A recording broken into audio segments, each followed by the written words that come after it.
A decade after wrapping up the last season of Dirty Jobs, the show is back. Mike Rowe is back as the host of the show. This is so exciting. New episodes every Sunday on Discovery. First of all, let's chat.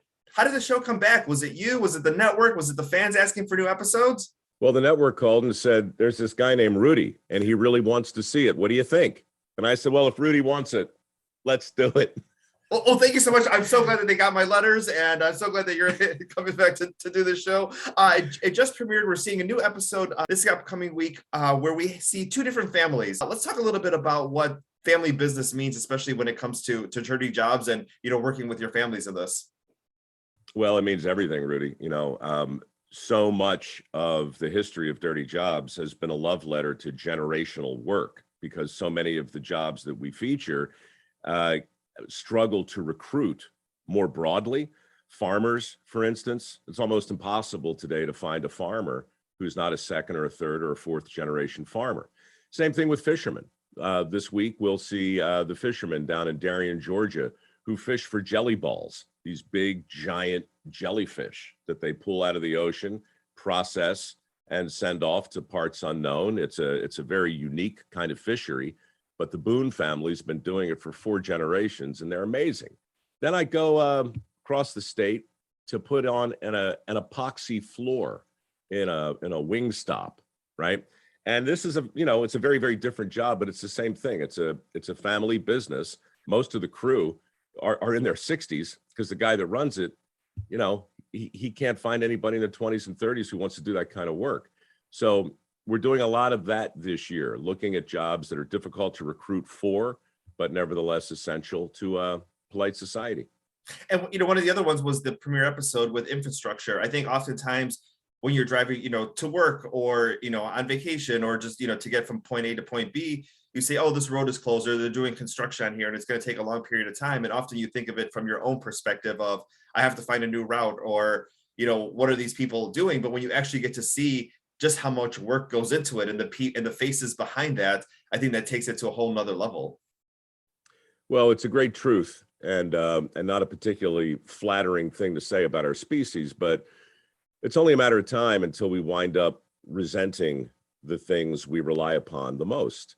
And infrastructure is a great example. When they're fixing the road that we need to get from point A to point B, it slows us down. And we get frustrated and we shake our fists at the guys who are doing the very work that we need to get done. It's like when you lose power for 3 or 4 days, like happened here where I live. You see the guys up on the power lines and people are like, would you hurry up?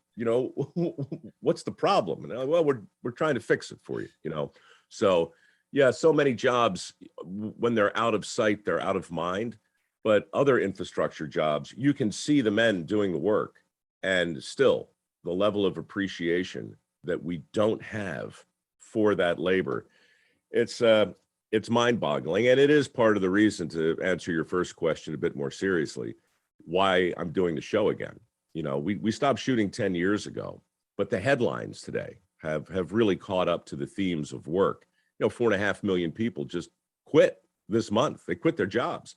So the headlines caught up to Dirty Jobs, Rudy. That's why we're back. We know a lot of iconic moments from Dirty Jobs, whether it's, jobs that were overnight, jobs with animals, jobs with machinery. What are we going to see? What's going to be making a comeback in this new season? What can you tease? Well, part of the reason we wrapped it up when we did was we had hit all the vocations, right? I mean, mining. Of course, I did a coal mining show. Then I did a bituminous mine. Then I did an anthracite mine. Then a copper mine. Then a bauxite mine. Then a gold mine. Then an opal mine, right? So it was like, all right, I think we get it. So I didn't want to go back and do any of the same things again.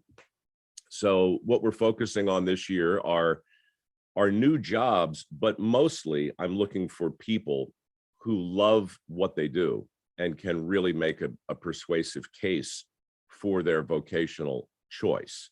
So that gives me a different level of permission to go back into the construction world, for instance, and highlight the rod busters, the guys that fabricate the rebar. That was a great job. It turns out it's one I hadn't done, but the guys who do it just completely steal the show, because the work they do, it's so beautiful and it's so intricate and it's so detailed But the minute they're done, the minute they build these giant iron skeletons that form the architecture of a bridge, for instance, then the concrete guys come in and they pour the cement all over it and nobody ever sees it again. So it's those kinds of jobs. We hang out with the iguana hunters down in South Florida. You know, South Florida is being overrun with iguanas. It's a huge problem. Buildings are collapsing, roads are collapsing because iguanas are burrowing under them. So it's a full-scale bloodbath. It's a hunt for these things that many, many people are engaged in.